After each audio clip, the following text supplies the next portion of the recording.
नमस्कार। कला एकेडमी के इस चैनल पर आप सबका स्वागत करती हूँ। आज हमने डॉक्टर बच्चन सिंह द्वारा लिखित हिंदी साहित्य का दूसरा इतिहास से भारतेंदु युग और उनके मंडल से महत्वपूर्ण कथनों को लिया है। ये सभी कथन डॉक्टर बच्चन सिंह के मौलिक हैं। इसके पहले हमने आदिकाल, भक्तिकाल और रीतिकाल के कथनों का वीडियो डाल दिया है। आशा करती हूँ कि आप सबके लिए उपयोगी सिद्ध होगा। तो चलिए आज हम इनके चौथे भाग को देखते हैं। डॉक्टर बच्चन सिंह हिंदी साहित्य का दूसरा इतिहास, भारतेंदु युग और उनके मंडल के संदर्भ में महत्वपूर्ण कथन, भाग 4 है ये। भारतीय इतिहास का आधुनिक काल 19वीं शताब्दी से प्रारंभ होता है। जिस प्रकार भक्ति आंदोलन सारे देश में एक साथ नहीं फैला, उसी प्रकार नवजागरण भी देश के किसी अंचल में पहले आया और किसी अंचल में बाद में। सबसे पहले उसका अरुणोदय बंगाल के क्षितिज पर हुआ। नेक्स्ट है, जिस तरह भक्ति आंदोलन के बारे में प्रश्न उठाया जाता है कि यदि मुसलमान न आए होते तो भक्ति आंदोलन की लहर न उठती, उसी प्रकार कहा जाता है कि यदि अंग्रेज न आए होते तो आधुनिक काल न आता। ऐतिहासिक प्रक्रिया के तहत उसे आना ही था। ये सभी चीज़ महत्वपूर्ण है। ग्रियर्सन खड़ी बोली को किसी की मातृभाषा नहीं स्वीकार करता। ग्रियर्सन का मानस भी तो उपनिवेशवादियों का ही मानस था। उसे इतना तो मालूम ही था कि भाषा का आविष्कार नहीं होता, कोई बोली ही विकसित होकर भाषा का रूप धारण करती है। यदि खड़ी बोली कोई भाषा न होती तो उसमें पुस्तकें लिखने का क्या तुक था। नेक्स्ट है, लल्लू लाल जी के प्रेम सागर की भाषा कथा वार्ता के अनुरूप है। इसके शब्द रूप अनिश्चित, भाषा ब्रजी रंजित, शैली पंडिताऊ है। सदल मिश्र के नासिकेतोपाख्यान पर ब्रजी और भोजपुरी का प्रभाव है, किंतु सीधे संस्कृत से अनुदित होने के कारण हिंदी के प्राकृति के अनुरूप है। चंद छंद वर्णन की महिमा, ये गंग कवि की ग्रंथ है, अकबर कालीन मानी जाती है। वस्तुतः यह जाली ग्रंथ है। यह पृथ्वीराज रासो को प्रमाणिक सिद्ध करने के लिए लिखा गया था। इसमें अकबर को नुरवादीन कहा गया है, जो जहांगीर का नाम था नूरुद्दीन। पर इससे इतना पता चलता है कि खड़ी बोली गद्य फोर्ट विलियम कॉलेज का चमत्कार नहीं है, बल्कि इसकी परंपरा पहले से चली आ रही है। ये सारे बच्चन सिंह के कथन हैं। सच तो यह है कि आरंभिक हिंदी को रूप देने का श्रेय इन 4 गद्यकारों को है: सदा सुखराय, इंसा अल्लाह खां, सदल मिश्र और लल्लू लाल जी। राजा ने, यानी इनका पूरा नाम है राजा शिव प्रसाद सितारे हिंद, राजा ने उस विरोधी परिस्थिति में हिंदी की रक्षा का जो प्रयास किया वह इतिहास में चिरस्मरणीय रहेगा। नेक्स्ट है, लगता है शुक्ल जी ने कालचक्र देखा नहीं था। यह पुस्तक नहीं है, बल्कि विभिन्न ऐतिहासिक घटनाओं के कालांकन की सूची है। भारतेंदु की लिखी हुई जो कालचक्र पुस्तक है उसके बारे में बात यहाँ पे की जा रही है। भारतेंदु ने हिंदी नए चाल में ढली लिखा है, न कि हिंदी नई चाल में ढली। चंद्रिका का प्रकाशन वर्ष 1874 है, 1873 नहीं। अतः भारतेंदु की दृष्टि में हरिश्चंद्र मैगजीन का प्रकाशन वर्ष ही हिंदी के नए रूप में ढलने का वर्ष है। नेक्स्ट है, पर राजा शिव प्रसाद और भारतेंदु का मुख्य अंतर यह है कि पहला टकसाल हिंदी लिखता है तो दूसरा लोकोपयोगी हिंदी। भारतेंदु तथा उनके मंडल के लेखकों की भाषा में जो सजीवता, स्वच्छंदता और उमंग पाई जाती है वह पूर्ववर्ती गद्य लेखकों में नहीं मिलती है।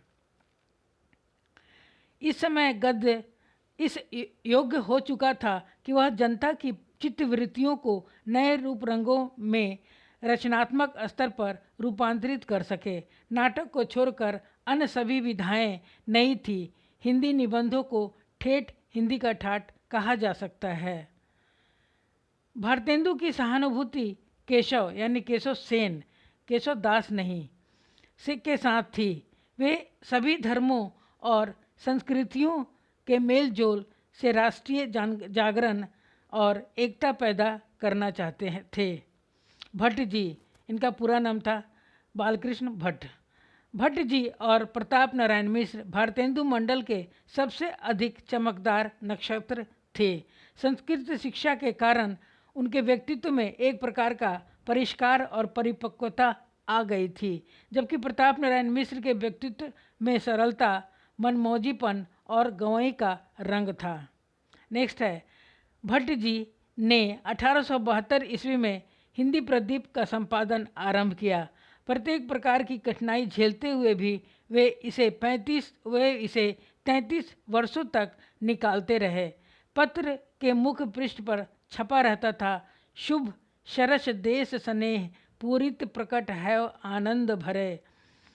देश प्रेम का जैसा उत्साह इस पत्र में दिखाया था वैसा अन्यत्र नहीं देखा गया। उन्हें राजभक्ति और देशभक्ति की खिचड़ी बेहद नापसंद थी। किसे? बालकृष्ण भट्ट को। नेक्स्ट है, वे एक ओर व्यंग विनोदपूर्ण निबंध लिखते थे तो दूसरी ओर विचार प्रधान मनोवैज्ञानिक निबंध। अगला है, गद्य काव्य के आदि आचार्य वे यानी बालकृष्ण भट्ट ही हैं। उनके चंद्रोदय निबंध में ही गद्य काव्य का समारंभ होता है। उनके व्यंग मिश्र जी के व्यंग की अपेक्षा अधिक मारक होते हैं। उनमें यानी प्रताप नारायण मिश्र की बात यहाँ पे की जा रही है, उनमें गांव की सरलता और मस्ती थी। वे पूरे तौर पर स्वच्छंद थे। भारतेंदु के प्रति उनके मन में अत्यधिक आदर था। प्रेम घन मिर्जापुर के रईस थे। वे भारतेंदु के विचारों के समर्थक थे। उन्हें आनंद कादम्बिनी और नागरी नीरद दो पत्र उन्होंने आनंद कादम्बिनी और नागरी नीरद दो पत्र निकाले, जिनमें अंग्रेजी नीति का भंडाफोड़ और कर से पीड़ित किसानों के क्लेश का वर्णन मिलेगा। पर उनकी भाषा शैली में रईसी का अलंकार और रीति तत्व की प्रचुरता है। अनुप्रास तो पदे पदे मिलता है। शुक्ल जी के अनुसार वे पेचीले मजमून बांधने के प्रेमी थे। खड़ी बोली में जो पहला नाटक लिखा गया वह राजा लक्ष्मण सिंह का शकुंतला है। वह कालिदास के शकुंतला का अनुवाद है। शकुंतला का वर्ष ये है 1863 में लिखा गया था। लेकिन विलक्षण बात तब होती जब यह प्रवर्तक नाटकों से न होता। भरत मुनि ने नाटक की सृष्टि के मूल में लोक का दुख माना है। लोक जागरण का यह सशक्त माध्यम है। यह दुखांत न होकर सुखांत ठहरता है। यह हिंदी का पहला राजनीतिक नाटक है। भारतेंदु का सबसे अधिक महत्वपूर्ण नाटक अंधेर नगरी है। अपने कथ्य और प्रयोग दोनों दृष्टियों से यह आज भी प्रासंगिक है। यदि भारत दुर्दशा पहला राजनीति नाटक है तो अंधेर नगरी पहला आधुनिक नाटक। नेक्स्ट है, भारत दुर्दशा का रूपबिंब क्रूर, आधा किरिस्तानी आधा मुसलमानी, हाथ में नंगी तलवार है। नेक्स्ट है, इसमें पाप पुण्य का प्रश्न ही नहीं उठता। उत्तम पुरुष में लिखा गया यह हिंदी का प्रथम उपन्यास है। यहाँ जैनेन्द्र और अज्ञे के उपन्यासों का अग्रज। यहाँ ब्रजनंदन सहाय द्वारा लिखा गया उपन्यास सौंदर्योपासक की बात की जा रही है। प्रेमचंद के आदर्शोन्मुख यथार्थ की गंगा की गौमुखी यही है।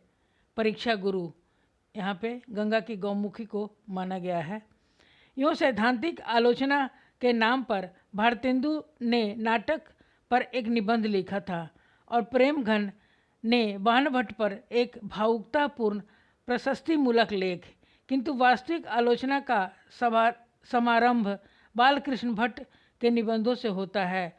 भट्ट जी हिंदी के पहले आलोचक हैं और संयोगिता स्वयंवर पर लिखी गई उनकी आलोचना पहली आलोचना है। यहाँ भट्ट जी की संयोगिता स्वयंवर लिखी गई पहला निबंध है और आलोचना भी इसे पहला माना गया है। भट्ट जी का दृष्टिकोण आधुनिक है तो प्रेम घन का पुरातन और पिटा हुआ। नेक्स्ट है, यदि भारतेंदु की लोकोक्तियाँ ऊंची दुकान की फीकी मिठाई, हाय सखी इन हाथन सो, अपने पग आप कुठार मैं दोनों, ठाकुर की याद दिलाती है, तो प्रताप नारायण मिश्र की कविताएं भारतेंदु की। मिश्र जी की श्रृंगारिक कविताओं में कुछ समस्या पूर्ति बहुत प्रसिद्ध है, जैसे मैंने यहाँ लिखी है उस समस्या पूर्ति को जो महत्वपूर्ण है। सिर चोटी गुथावती फूलन सो, मेहंदी रची हाथन पायन में, परताप त्यों चुनरी सूही सजी, मनमोहती हावन भावन में, निसघौंस बितावती पीतम के संग, झूलन में और झुलावन में, उन्हीं को सुहावन लागत हैं, धुरवान की धावन सावन में। फिर भी उनकी दृष्टि समसामयिक विषयों पर अधिक जमी है। एक प्रकार से वे भारतेंदु के अनुकर्ता हैं। यहाँ पे हमने भारतेंदु के कुछ महत्वपूर्ण कथनों को लिया है, तो चलिए इसे हम देखते हैं। भाई हिंदुओं, तुम भी मतांतर का आग्रह छोड़ो, आपस में प्रेम बढ़ाओ, इस महामंत्र का जप करो। जो हिंदुस्तान में रहे, चाहे किसी रंग जाति का क्यों न हो, वह हिंदू है। हिंदू की सहायता करो। बंगाली, मराठा, पंजाबी, मद्रासी, वैदिक, जैन, ब्राह्मण, मुसलमान सब एक का हाथ एक पकड़ो। ये भारतेंदु की कथन है। बलिया के व्याख्यान में उन्होंने मुसलमानों को सलाह दी है, उनमें जाति नहीं, खाने पीने में चौका चूल्हा नहीं, विलायत जाने में रोक टोक नहीं। फिर भी बड़े सोच की बात है, मुसलमानों ने अभी तक अपनी दशा नहीं सुधारी। अभी तक बहुतों को यह ज्ञान है कि दिल्ली लखनऊ की बादशाहत कायम है। पुरानी बातें दूर करो, अब आलस हठधर्मी सब छोड़ो, चलो हिंदुओं के साथ तुम भी दौड़ो, एक एक दो होंगे। वे यह भी कहते हैं, जिस प्रकार अमेरिका उपनिवेशित होकर स्वाधीन हुआ, वैसे ही भारतवर्ष भी स्वाधीन लाभ कर सकता है। नेक्स्ट है, जब आर्यों का आगमन भारत में हुआ था, तब राजा और ब्राह्मण के जिम्मे देश में विद्या नीति इत्यादि के प्रसार का जिम्मा था, पर आज उसे निकम्मेपन ने घेर रखा है, जिसके कारण हिंदुस्तान की प्रगति अवरुद्ध हो गई है। ये भारतवर्ष उन्नति कैसे होगी जो निबंध है उसमें से लिया गया है। वास्तविक धर्म है केवल परमेश्वर के चरण कमलों का भजन करना। ये भारतेंदु जी का कथन है। भारतेंदु हरिश्चंद्र ने नहुस को हिंदी का पहला नाटक माना है। उनका कहा है, विशुद्ध नाटक रीति से पात्र प्रवेशादि नियम रक्षण द्वारा भाषा का प्रथम नाटक मेरे पिता पूज्य चरण कविवर गिरिधर दास, उनका मूल नाम था बाबू गोपाल दास का है। उन्होंने कालचक्र में नहुस को हिंदी का प्रथम, शकुंतला को द्वितीय, नहुस को हिंदी का प्रथम, शकुंतला को द्वितीय और विद्या सुंदर को तृतीय नाटक कहा है। भारतेंदु, निज भाषा उन्नति है सब उन्नति को मूल, भारतवर्ष की उन्नति कैसे हो सकती है। भारतेंदु, तरणी तनुजा तट तमाल तरवर बहु छाए, मानहु झुके कूल सो जल परसन हित आए। ये भी भारतेंदु की पंक्तियां हैं। पै अरिसौ छल किए नहीं, मुनियन यह बताओ। ये मुद्रा राक्षस से ली गई है, भारतेंदु की है। परदेशी वस्तु और परदेशी भाषा का भरोसा मत करो। भारतेंदु, भारत दुर्दशा की टेक है, अंग्रेज राज सुखसाज सजे सब भारी, पैधन विदेश चली जात यह अति ख्वारी।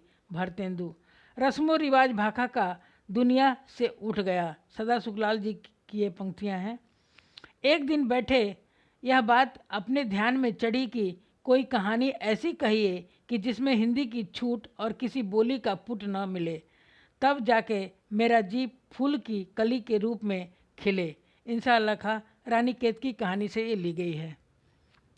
बाबू शिव प्रसाद साहब तहरीर अमूमन हिंदी लोगों के दिल में जोश आया कि जबान उर्दू व खत फारसी को जो मुसलमान की निशानी है मिटा दिया जाए। ये सर सैयद अहमद की पंक्तियां हैं। हमारे मत में हिंदी और उर्दू दो बोली न्यारी न्यारी है। राजा लक्ष्मण सिंह की पंक्तियां हैं ये। बागबा आया गुलिस्तों में सैयद आया, जो कोई आया मेरी जान को जल्लाद आया। वे आगे लिखते हैं मुसलमानी राज हैजे का रोग है और अंग्रेजी राज छई का। बादशाह दर्पण से भारतेंदु जी का कथन है यह। हमारा कथन है कि राजभक्ति और प्रजा का हित दोनों का साथ कैसे निभ सकता है। जैसे हंसना और गाल फुलाना, बहुरी चबाना और सहनाई बजाना एक संग नहीं हो सकता, ऐसे ही यह भी असंभव और दुर्घट है। बालकृष्ण भट्ट जी का ये कथन है। वर्तमान परिस्थितियों के अनुकूल किसी विषम व विचारों का प्रस्तुतिकरण आधुनिकता है। डॉक्टर बच्चन सिंह द्वारा लिखा गया ये कथन है। इसमें जितने भी कथन हैं सब डॉक्टर बच्चन सिंह के मौलिक दिए गए हैं, और जहाँ उनकी नहीं है वहाँ दूसरे जो लेखक हैं उनके हमने नाम लिख दिए हैं। आप लोगों ने वीडियो को सुना और देखा, इसके लिए मैं आप सबका धन्यवाद करती हूँ। कृपया वीडियो को लाइक, सब्सक्राइब और शेयर अवश्य करें ताकि अन्य विद्यार्थी भी इससे लाभान्वित हो सके। धन्यवाद। जय हिंद।